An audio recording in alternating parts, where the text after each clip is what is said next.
সংবাদ সবাইকে স্বাগত জানাচ্ছি। আমি ফিরোজ তোহা। শুরুতে সংবাদ শিরোনাম জানিয়ে দেব এই মুহূর্তে হাতে পাওয়া সর্বশেষ গুরুত্বপূর্ণ আপডেট বাংলা সংবাদ। শুরুতেই জানাবো চট্টগ্রামকে ভারতের অংশ করবার উস্কানি নিয়ে জামায়াতের বিবৃতি। ভারতের রিপাবলিকান টিভিতে চট্টগ্রামকে ভারতের অংশ করবার উস্কানি দিয়ে বাংলাদেশ বিরোধী অপপ্রচারের যে খবরটি প্রকাশিত হয়েছে তার তীব্র নিন্দা ও প্রতিবাদ জানিয়ে বিবৃতি দিয়েছে বাংলাদেশ জামায়াতে ইসলামী। এবারে জানাবো হঠাৎ মার্কিন রাষ্ট্রদূতের বাসভবনে মির্জা ফখরুল। চায়ের আমন্ত্রণে যুক্তরাষ্ট্রের ভারপ্রাপ্ত রাষ্ট্রদূত মেগান বোল্ডিনের বাসভবনে গিয়ে তার সঙ্গে সাক্ষাৎ করেছেন বিএনপির মহাসচিব মির্জা ফখরুল ইসলাম আলমগীর। বৃহস্পতিবার সকালে মির্জা ফখরুলের নেতৃত্বে ৩ সদস্যের প্রতিনিধি দল গুলশানে রাষ্ট্রদূতের বাসভবনে যায়। জানাবো বাংলাদেশের স্বৈরাচার মাথাচাড়া দিয়ে উঠবে না তারেক রহমান। সংবিধানে মানুষের ভাগ্যের পরিবর্তনের সংস্কার চান বিএনপির ভারপ্রাপ্ত চেয়ারম্যান তারেক রহমান। তিনি বলেছেন, আমরা সবাই এমন দেশ গড়তে চাই যেখানে আর কোনো ফ্যাসিবাদ বা স্বৈরাচার মাথাচাড়া দিয়ে উঠবে না। একটি নিরাপদ সুরক্ষিত বাংলাদেশ চাই যেখানে গণ আকাঙ্ক্ষার প্রতিফলন ঘটবে। নির্বাচিত এবং জবাবদিহিমূলক সরকার নিশ্চিত করবে জনগণের মালিকানা এবং অংশীদারি। এদিকে ১১৩ কোটি টাকা পাচার, বিএনপি নেতা ফালুসহ ৩ জনকে অব্যাহতি। দুবাই ১১৩ কোটি ৯২ লাখ টাকা পাচারের মামলায় বিএনপি চেয়ারপারসন সাবেক উপদেষ্টা মোসাদ্দেক আলী ফালুসহ ৩ জনকে অব্যাহতির আদেশ দিয়েছেন আদালত। বৃহস্পতিবার ঢাকার বিভাগীয় বিশেষ জজ এস.এম. জিয়াউর রহমান তাদের অব্যাহতির আদেশ দিয়েছেন। এবারে থাকছে বাংলাদেশকে বিকলাঙ্গ রাষ্ট্রে পরিণত করতে চেয়েছিল শেখ হাসিনা। আওয়ামী লীগ সভাপতি শেখ হাসিনা বাংলাদেশকে একটি বিকলাঙ্গ রাষ্ট্রে পরিণত করতে চেয়েছিল বলে মন্তব্য করেছেন বিএনপির সিনিয়র যুগ্ম মহাসচিব অ্যাডভোকেট রুহুল কবির রিজভী। তিনি বলেন, শেখ হাসিনা এমন বন্য আইন শাসন ব্যবস্থা কায়েম করেছিল, তার শাসন আমলে একজন মানুষ আরেকজন মানুষকে দেখলে ভয় পেত, বন্ধু বন্ধুকে দেখলে ভয় পেত, ছাত্রলীগ যুবলীগ ছিল মূর্তিমান আতঙ্ক। এবং সর্বশেষ জানাবো আন্তর্জাতিক সংবাদ। ইসরায়েলকে নতুন যে হুমকি দিল ইরান। ইরানে হামলার জন্য ইসরায়েলের বিরুদ্ধে প্রতিশোধ নেওয়া হবে, এতে কোনো সন্দেহ নেই বলে মন্তব্য করেছেন ইরানের ইসলামী বিপ্লবী গার্ড বাহিনীর কমান্ডার মেজর জেনারেল সালামি। তিনি বলেছেন, তোমাদের কঠিন শাস্তি হবে, প্রতিশোধের জন্য অপেক্ষা করো। বৃহস্পতিবার নাসরুল্লাহ নামের এক যুদ্ধ মহড়ায় বক্তব্য রাখার সময় তিনি এই হুমকি দিয়েছেন। এতক্ষণ শিরোনাম শুনছিলেন, এবার বিস্তারিত। প্রিয় দর্শক, আপনি যদি এই চ্যানেলে নতুন হয়ে থাকেন, ভিডিওটি দেখতে দেখতে চ্যানেলটি সাবস্ক্রাইব করে আমাদের সঙ্গে থাকুন। আর এই ভিডিও সম্পর্কে আপনি আপনার মূল্যবান মতামতটি কমেন্ট বক্সে জানিয়ে দিন। আর হ্যাঁ প্রিয় দর্শক, জানিয়ে দিন ভিডিওটি কোথা থেকে দেখছেন। চট্টগ্রামকে ভারতের অংশ করার উস্কানি নিয়ে জামায়াতের বিবৃতি। ভারতের রিপাবলিক টিভিতে চট্টগ্রামকে ভারতের অংশ করবার উস্কানি দিয়ে বাংলাদেশ বিরোধী অপপ্রচারের যে খবরটি প্রকাশিত হয়েছে তার তীব্র নিন্দা ও প্রতিবাদ জানিয়ে বিবৃতি দিয়েছে বাংলাদেশ জামায়াত ইসলামী। বৃহস্পতিবার দলটির সেক্রেটারি জেনারেল ও সাবেক সংসদ সদস্য অধ্যাপক মিয়া গুলাম পরোয়ার স্বাক্ষরিত গণমাধ্যমে পাঠানো বিবৃতিতে বলা হয়, ভারতের রিপাবলিক টিভির উপস্থাপক চট্টগ্রামকে ভারতের অংশ করবার উস্কানি দিয়ে বলেছেন, চট্টগ্রাম ১৯৪৭ সালে ভারতের হাতছাড়া হয়ে যায়।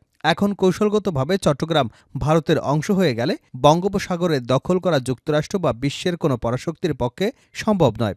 আমি এই উপস্থাপকের বক্তব্যের তীব্র নিন্দা ও প্রতিবাদ জানিয়ে বলতে চাই, ভারতীয়দের এ ধরনের উস্কানিমূলক বক্তব্য বাংলাদেশের স্বাধীনতা সার্বভৌমত্বের উপর নগ্ন হস্তক্ষেপের শামিল। ওই উপস্থাপক আরও মন্তব্য করেছেন, বাংলাদেশ নাকি হিন্দু নিধন করা হচ্ছে, সেনাবাহিনী চট্টগ্রামে হিন্দুদের ঘরে ঘরে ঢুকেছে। উপস্থাপকের এই বক্তব্য সম্পূর্ণ মিথ্যা, অবান্তর এবং উদ্দেশ্যপ্রণোদিত।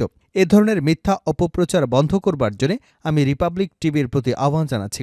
সেই সঙ্গে ভারতীয়দের এ ধরনের অপপ্রচারের প্রতিবাদ জানানো এবং প্রয়োজনীয় পদক্ষেপ গ্রহণ করবার জন্য আমি সরকারের প্রতি উদাত্ত আহ্বান জানাচ্ছি।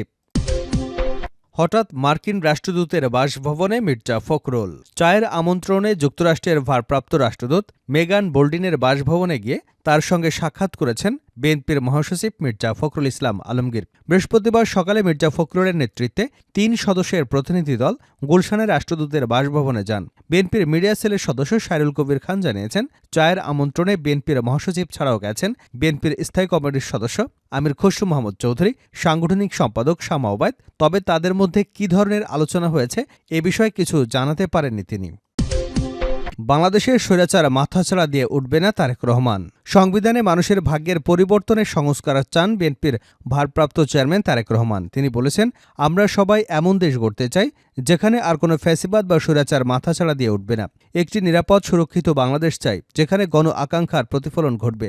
নির্বাচিত এবং জবাবদিহিমূলক সরকার নিশ্চিত করবে জনগণের মালিকানা এবং অংশীদারি। বৃহস্পতিবার রাজধানীর লেকশোর হোটেলে রাষ্ট্র কাঠামো মেরামতের রূপরেখা ৩১ দফার আলোকে সংস্কার শীর্ষক অনুষ্ঠানে লন্ডন থেকে ভিডিও কনফারেন্সের মাধ্যমে প্রধান অতিথির বক্তব্যে তিনি এসব কথা বলেন। বক্তব্যের শুরুতে অনুষ্ঠানে উপস্থিত গণতন্ত্রের পক্ষে প্রতিটি রাজনৈতিক দলের নেতা, বাংলাদেশ জাতীয়তাবাদী দল বিএনপির জাতীয় স্থায়ী কমিটি সহ বিভিন্ন পর্যায়ের নেতা, কূটনৈতিক, নাগরিক সমাজ, গণমাধ্যমের সদস্যদের ধন্যবাদ জানান তারেক রহমান। বিএনপির ভারপ্রাপ্ত চেয়ারম্যান বলেন, আজ আমরা যারা এখানে উপস্থিত হয়েছি আমাদের রাজনৈতিক দর্শনে ভিন্নতা আছে, সেটি স্বাভাবিক। তবে আমি বিশ্বাস করি ভিন্ন ভিন্ন রাজনৈতিক ধারার মধ্যেও বৃহত্তর পরিসরে আমাদের মধ্যে একটি বিষয়ে আদর্শিক ঐক্যমত রয়েছে, আর সে বিষয়টি হল একটি গণতান্ত্রিক বাংলাদেশ প্রতিষ্ঠা।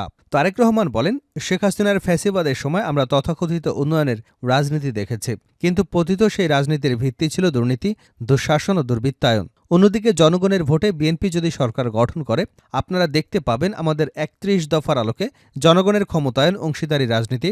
আমাদের রাষ্ট্র পরিচালনার ভিত্তি হবে আইনের অনুশাসন, মানবাধিকার এবং বাকস্বাধীনতা। তিনি বলেন, আমরা যদি একটি রুলস বেসড রাষ্ট্র কাঠামো নিয়ে আসতে পারি, সারা পৃথিবী থেকে প্রাইভেট ইনভেস্টমেন্ট এবং প্রাইভেট ক্যাপিটাল নিজ গতিতেই বাংলাদেশে আসবে। আমাদের পাবলিক সেক্টরের সঙ্গে কাঁধে কাঁধ মিলিয়ে কাজ করবে, দেশের উন্নয়ন এবং উৎপাদনে ভূমিকা রাখবে। তিনি আরও বলেন, আমরা নিশ্চিত করতে চাই আগামীর বাংলাদেশে আর কোনো ব্যক্তি, এমনকি প্রধানমন্ত্রীও স্বেচ্ছাচারী হয়ে ক্ষমতার অপব্যবহার করতে পারবে না।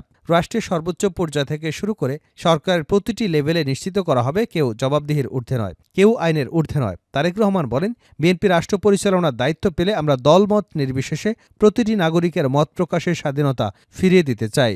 ঠিক যেভাবে আজ থেকে ২ দশক আগে বিএনপি সরকারের সময় বাংলাদেশে মিডিয়া নির্ভয়ে সরকারের সমালোচনা করতে পারত, কার্টুন আঁকতে পারত। আপনাদের নিশ্চয়ই মনে আছে, আমাকে নিয়ে এবং তৎকালীন প্রধানমন্ত্রী বেগম খালেদা জিয়াকে নিয়ে মিডিয়ার একাংশ ভিত্তিহীন সংবাদ প্রকাশ করেছিল, মিডিয়া ট্রায়াল এবং প্রোপাগান্ডা ক্যাম্পেইন করেছিল। কিন্তু আমরা তার প্রতিদানে কোনো মিডিয়ার কণ্ঠরোধ করিনি, কাউকে হেনস্থা করিনি, কোনো সম্পাদককে জেলে পাঠাইনি। তিনি বলেন, গত ১৬ বছরে আমার নিজের, আমার দলের এবং গণতন্ত্রের পক্ষের শক্তি তথা আমাদের অনেকের freedom of speech, freedom of expression, freedom of association সম্পূর্ণভাবে হরণ করা হয়েছে। সেই উপলব্ধিকে ধারণ করে আমরা সব নাগরিক, বিশেষত মানবাধিকার কর্মী, সংবাদকর্মী, সোশ্যাল ইনফ্লুয়েন্সারদের মতামত প্রকাশের স্বাধীনতা নিশ্চিত করব ইনশাআল্লাহ। তিনি আরও বলেন, আমাদের লক্ষ্য এমন একটি রাষ্ট্র কাঠামো গড়ে তোলা যেখানে ইউটিউব, ফেসবুক এবং অন্যান্য অনলাইন প্ল্যাটফর্মে নিজেদের ভাবনা প্রকাশের কারণে কিংবা প্রধানমন্ত্রী সহ গুরুত্বপূর্ণ ব্যক্তিদের বিষয়ে মন্তব্যের দায়ে কাউকে হেনস্থা করা হবে না। সত্য গোপন করতে মেইনস্ট্রিম এবং সোশ্যাল মিডিয়া যেমন বাধ্য থাকবে না, তেমনি মিথ্যা তথ্য দিয়ে সেটির প্রচারেও সরকার কাউকে চাপ দেবে না। তবে দেশ গঠনের দায়িত্ব সবার এবং আমরা মিডিয়ার কাছ থেকে নিরপেক্ষ এবং দায়িত্বশীল ভূমিকা প্রত্যাশা করি। ১৮৩ কোটি টাকা পাচার, বিএনপি নেতা ফালুসহ ৩ জনকে অব্যাহতি। দুবাইয়ে ১৮৩ কোটি ৯২ লাখ টাকা পাচারের মামলায় বিএনপি চেয়ারপারসনের সাবেক উপদেষ্টা মোসাদ্দেক আলী ফালুসহ ৩ জনকে অব্যাহতির আদেশ দিয়েছেন আদালত। বৃহস্পতিবার ঢাকার বিভাগীয় বিশেষ জজ এস.এম. জিয়াউর রহমান তাদের অব্যাহতির আদেশ দিয়েছেন। অব্যাহতি পাওয়া অপর ২ আসামি হলেন আর.এ.কে সিরামিক্স লিমিটেডের ডেভেলপমেন্ট কোম্পানি লিমিটেডের ব্যবস্থাপনা পরিচালক এস.এ.কে ইকরামুজ্জামান এবং স্টার সিরামিক্স প্রাইভেট লিমিটেডের পরিচালক সৈয়দ.এ.কে আনোয়ারুজ্জামান। আসামি পক্ষের আইনজীবী বিএনপি চেয়ারপারসন উপদেষ্টা মাসুদ আহমেদ তালুকদার অব্যাহতি চেয়ে শুনানি করেন। দুদকের পক্ষে মীর আহমদ আলী সালাম আসামিদের বিরুদ্ধে চার্জশিট গঠনের পক্ষে শুনানি করেন। উভয় পক্ষের শুনানি শেষে আদালত আসামিদের বিরুদ্ধে চার্জ গঠনের মতো পর্যাপ্ত উপাদান না পাওয়ায় তাদের অব্যাহতির আদেশ দেন। আসামিদের মধ্যে ইকরামুজ্জামান এবং আনোয়ারুজ্জামান জামিনে ছিলেন। মোসাদ্দেক আলী ফালু পলাতক ছিলেন। আদালত তার বিরুদ্ধে গ্রেপ্তারি পরোয়ানা জারি করেছিল। সম্প্রতি তিনি আত্মসমর্পণ করে জামিন নিয়েছেন। এদিন শুনানির সময় তারা আদালতে উপস্থিত ছিলেন। ২০১৯ সালের ১৩ মে উত্তরা পশ্চিম থানায় ফালু এবং অন্য ৩ ব্যক্তির বিরুদ্ধে দুবাইয়ে ১৮৯ কোটি ৯২ লাখ টাকা পাচারের অভিযোগে মানি লন্ডারিং আইনের আওতায় মামলা করে দুর্নীতি দমন কমিশন। মামলার এজাহারে উল্লেখ করা হয়, ফালু এবং অন্য ৩ ব্যবসায়ী আর.এ.কে সিরামিক্স এবং রাখেন ডেভেলপমেন্ট কোম্পানির MD S A K Ikramuzzaman, star ceramics লিমিটেডের পরিচালক সৈয়দ এ কে আনুরুজ্জামান এবং পরিচালক মোহাম্মদ আমির হোসাইন দুবাইতে 2010 সালে Al Madina international limited, Tri Star limited এবং ডেভেলপমেন্ট ইইউ নামে 3টি প্রতিষ্ঠান চালু করেন। এই প্রতিষ্ঠানগুলোর মাধ্যমে তারা অবৈধভাবে দেশ থেকে 183 কোটি 92 লাখ টাকা পাচার করেন। মামলার তদন্ত কর্মকর্তা দুদকের সহকারী পরিচালক মোহাম্মদ গুলশান আনোয়ার প্রধান 2021 সালের 30 সেপ্টেম্বর আদালতে চার্জশিট দাখিল করেন।